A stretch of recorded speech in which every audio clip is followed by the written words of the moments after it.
All right, and the executive order was, of course, the brainchild of one Steve Bannon, former chair of alt-right haven Breitbart.com, Donald Trump's chief influencer in the White House, and as of last week, a permanent fixture on the National Security Council. By the way, have you all heard this term, kakistocracy? It's a word that's being thrown around a lot lately. Merriam-Webster defines it as government by the worst people. The more you know. Joining me now, Yashar Ali, New York Magazine and Daily Beast contributor, MSNBC anchor and correspondent Ali Velshi, Kurt Bardella, former consultant for Breitbart Media, and Elizabeth Wydra, president of the Constitutional Accountability Center. Thank you all. Elizabeth, I want to start with you on that last point made by our own Pete Williams, that there is still a certain amount of uncertainty as regards what happens to a visa holder who's trying to get off a plane today. Can you sort of unpack for us in real world terms what happens to somebody who has what they think is a valid visa, but who's on a flight to JFK Airport right now? Well, if they have a valid visa, and given the ruling that we saw from the Seattle judge blocking the main parts of the Trump travel refugee ban, they should be fine. But of course, we've seen some resistance in just the past week of some of the airport officials to comply with rulings from the court. So what we're hearing initially is that they are complying. The airlines are saying that people who have proper visas and tickets are getting on the planes again. So it seems like everything is going fine in that regard, because it's important to note that this ruling from this judge in Washington is nationwide, and it blocks these key provisions of the travel ban going into effect immediately. So the Trump administration can, claim that the order is outrageous or whatever, and they can try to appeal. But right now, that order is blocked, absolutely. And the judge stood up and said, the president is not above the law. You have to comply with the Constitution. You can't have these un-American, unconstitutional provisions that discriminate against people of a certain religion. Yeah, and I have to just really stay with you for one moment, Elizabeth, and get your comment on this so-called judge comment by the President of the United States. Your thoughts? Yeah, that's extraordinary. The judge himself invoked the important role of the courts in our three-branch system of government as being able to stand up for the Constitution in the face of overreaching from the elected branches. And that's going to be really important as we go into a Supreme Court nomination battle, where we're going to want to know that Trump's nominee to the Supreme Court himself will stand up to, frankly, judicial bullying that we've seen from Trump, both here and in the past with Judge Curiel. Yeah, absolutely. So let's talk a little bit about Steve Bannon, because he does seem to be the driving force behind a lot of these policy ideas and really keeping Donald Trump's personality the way it is, rather than trying to modulate it a little bit. A couple of little items from this Time magazine, extraordinary Time magazine cover story with this sort of evil picture of Bannon on the cover. And it talks, first of all, about how Bannon doesn't want Trump to be a uniter. It says Bannon helps Trump remember that he never made a priority of being a uniter, as George W. Bush did, nor did he offer to heal our divisions in the manner of Barack Obama. The new president has crafted himself as a defender of the forgotten people, quote unquote, which places in his sight, those with powerful names that you already know. One more clip. Trump, this is cut for in his last post as a businessman, has always aimed at disruption with the goal of an eventual handshake, the deal.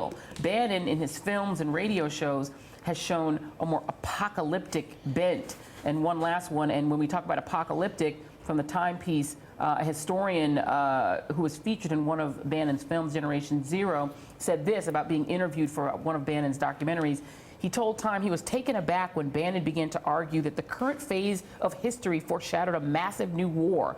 I remember him saying, well, look, you have the American Revolution, then you have the Civil War, which is bigger than the Revolution, then you have the Second World War, which is bigger than the Civil War, and he even wanted me to say that on camera, this guy said, and he refused because he thought that was wacky. Let's go to you, Kurt Bardella. You actually know Bannon.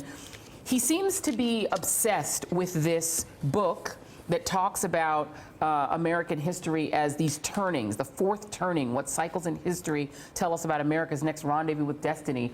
Has he always been a sort of cranky conspiracy theorist? And does that worry you in terms of his influence in this administration? Well, it's interesting when you watch the story of Steve Bannon, again, someone who started out working at Goldman Sachs, that's about as establishment as you could possibly be. And then over time, trying to get that acceptance really from that mainstream world, not getting it, being rejected by it, in fact, it seems. And then because of that, developing some sort of massive inferiority complex to try to prove all those people wrong who didn't let him sit at the cool kids table back in the day. And now he's running this type of country that's really about getting payback against all of those people. It's very petty, it's very petulant, and he found in Donald Trump the perfect vehicle to channel all of that type of resentment and try to steer national policy around it. And it's incredibly disturbing when you have somebody who's put in this position of power, given unprecedented access and decision-making authority, who doesn't have any regard for process, for legality, for what should actually be a diligence before imposing sweeping policy changes that affect thousands of people's lives. When you don't have that type of respect or knowledge for that type of institution, and you would rather blow it all up, the chaos that we've had the last 2 weeks, and it's hard to believe it's only been 2 weeks, that's going to be par for the course going forward. Yeah, absolutely. And, and Yashar was nodding at that. I want to play for you guys just so that you really understand who we're dealing with. And this person, Republicans, I remember when even on this show, Republicans would say, I don't know who Steve Bannon is. I've never heard of him. We have no idea who that is. And now he's running the Trump administration. I want to play a little clip from one of his films. It's called Generation Zero, and it talks about this fourth turning that he thinks we're in right now. This is what the guy who's on the National Security Council and is essentially whispering into the president's ear. This is what he thinks. Let's play the clip. Now, history teaches that usually third turnings finally issue into a fourth turning. Well, a fourth turning is the crisis. And history shows that if an event doesn't trigger a fourth turning leader will actually encourage one to happen, or one will simply hit us because of all the deferred public decisions that weren't made during the recent third turning. Yashar, he also said, and this is from the Time magazine article, that he's repeatedly said on his radio show, he did a online radio show for Breitbart, we're at war with radical jihadis in places around the world. This is a global existential war that will likely become a major shooting war in the Middle East again. War with China may also be looming. Should we be as afraid as I am right now? Well, there's two things to say about him. The first thing is that staff for elected officials are supposed to temper them, right? Because most elected officials, and you know this personally, they want to react to everything. Yep. And the staff is responsible for saying, you know what, you should probably stay out of this one. But Steve Bannon encourages the worst parts of Donald Trump. Yep. At the same time, what he's very good at, and we saw this in the last 2 months of the campaign, the last 3 months of the campaign, is he didn't really exist. I mean, there was those stories that came out initially. He's good at staying under the radar. It's harder in the White House. But he's also one, in the right circumstances, to tell Trump to calm down. And that's what should make people nervous, because people expect him to blow up everything. Yep. He's smart enough to think about the long game.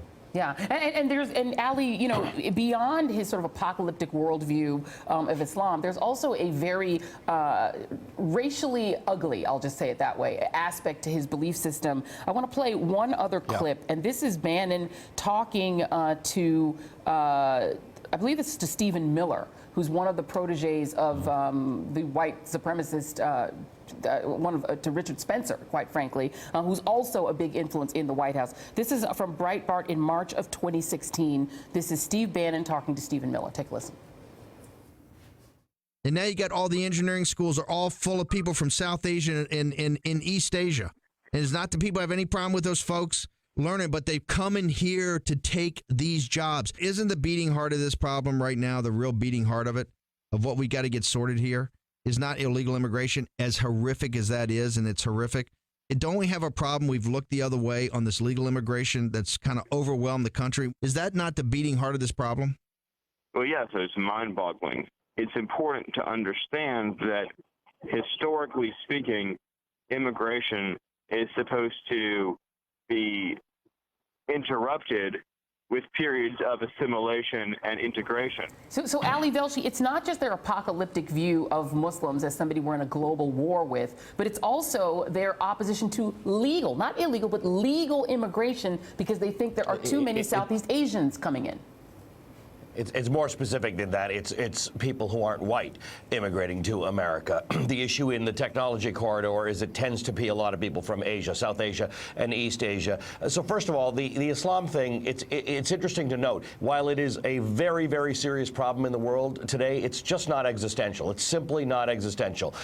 Climate change is existential. We could actually all disappear because of it. We're not actually going to disappear because of ISIL or Al-Qaeda. But with respect to immigration, this is the the issue. A lot of these students come here to America. They don't actually get to stay, but if they do get to stay on an H-1B visa, they are earning out of university $100,000 a year, which leads one to believe there is remarkable demand for these people. Now, during the election, Donald Trump said that he can get the economy to grow 4, 5, or 6%. Steve Mnuchin has said 3, by the way. 4, 5, or 6%. You and I have discussed. I'll grow an afro before that happens. But if you want to grow the economy, you require more immigration, because we are all working as productively as we can, right? We're all on our phones. We're all working 20 hours a day. You need more people when you have a stable birth rate, which Western Europe and the United States has. So we should be thinking about this. I'm from Canada. Canada loves it when Donald Trump and Steve Bannon say these things, because all of those South Asians with engineering degrees or who want to get them go to Canada and gives Canada skilled immigration. So it's just economically unsound what he's saying, but it does reflect a fear of brownish, beigeish, blackish, and other colors of people. That's what it is. He's not talking about immigration from white countries. And this is age-old rhetoric that is always used when you don't want your white country going a different color. Yeah, absolutely. Just keep an eye on that triumvirate: Steve Bannon, Stephen Miller, and General Michael Flynn, because they all share this ideology and they are running this government. Yashar Ali will be back. Thank you, Ali Velshi, Kurt Bardella, and Elizabeth Wydra. We'll have you all back. Thank you.